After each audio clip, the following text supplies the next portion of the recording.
उन्नाव से खबर है, जहां बुधवार को भाजपा के राष्ट्रीय महामंत्री अरुण सिंह ने पार्टी कार्यालय में प्रेस वार्ता कर आत्मनिर्भर भारत संकल्प अभियान और जीएसटी को लेकर महत्वपूर्ण बातें रखी।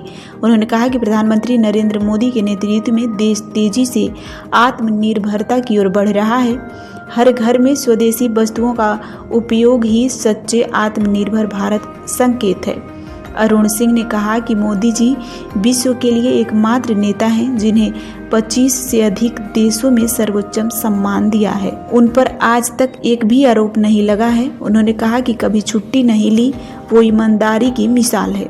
जीएसटी को लेकर उन्होंने कहा कि इस प्रणाली ने देश की अर्थव्यवस्था को मजबूती दी है, पारदर्शिता बढ़ाई है और व्यापारियों को एक समान कर प्रणाली का लाभ मिला है। सरकार लगातार इसे सरल बनाने और छोटे व्यापारियों के हित में सुधार कर रही है। विपक्ष पर तंज कसते हुए उन्होंने कहा कि अखिलेश और आजम मिले या अलग हो, बीजेपी पर कोई फर्क नहीं पड़ता। दो शून्य मिल भी जाए तो शून्य ही रहते हैं। साथ ही समाजवादी पार्टी के शासनकाल को अराजकता, माफिया राज और अपराध का दौर बताया। आई लव मोहम्मद बयान पर उन्होंने कहा कि सभी को अभिव्यक्ति की स्वतंत्रता है, लेकिन कानून व्यवस्था का पालन करना जरूरी है। क्या की पॉइंट नजर आता है अरुण सिंह को कि आप इतने कॉन्फिडेंट हैं कि बिहार में आपकी सरकार बनने जा रही है? देखिए, हरियाणा में जब हम जीते तो हमारी सरकार बनी और तीसरी बार सरकार बनी। ऐसे असम में हमारी सरकार बनी, महाराष्ट्र में भी सरकार बनी। तो भारतीय जनता पार्टी के खिलाफ कोई कंवेंसी नहीं होती, क्योंकि हम जनता की सेवा, समाज देश सेवा स्वरूप ही करते हैं, देश सेवा स्वरूप ही करते हैं। इससे हमारी सरकार के खिलाफ कंवेंसी नहीं होता और सेवा के भाव से हमारी सरकार काम करती है। इसीलिए भाजपा की सरकार बार-बार भी करती है। आप यूपी में आए, 25वां साल शुरू होने जा रहा है सरकार के रूप में।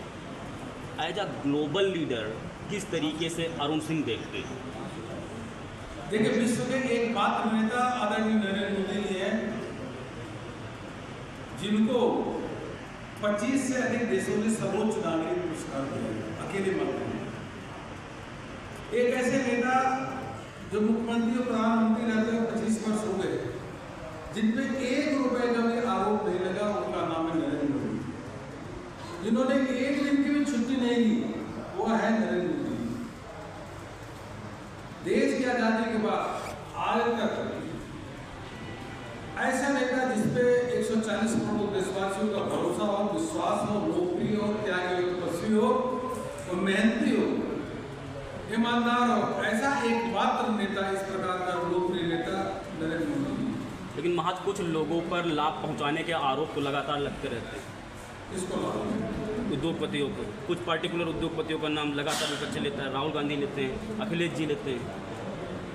मुझको लगता है कि राहुल गांधी के बारे में अगर उनकी बात पत्रकार भी कहने लगेंगे तो बहुत चिंता का विषय होगा, क्योंकि राहुल गांधी को देश की जनता ने काट चुकी है। राहुल गांधी झूठ बोलने में माहिर है। राहुल गांधी जी को एक तरीके से कहिए तो अक्ल भी नहीं है, तो पढ़ते लिखते भी नहीं है, मुद्दों से हमेशा भटके रहते हैं, नकारात्मकता उनके मन के अंदर भरी हुई है। तो इसलिए राहुल गांधी जी ने पिछले 8-10 सालों में क्या कहा, उसके बारे में जरा अगर आप सोचेंगे तब देखेंगे कि राहुल गांधी शुद्ध रूप से एक तरीके से कहिए कि झूठ बोलने वाले हैं और झूठ बोलने वाले फैक्ट्री के सरदार हैं।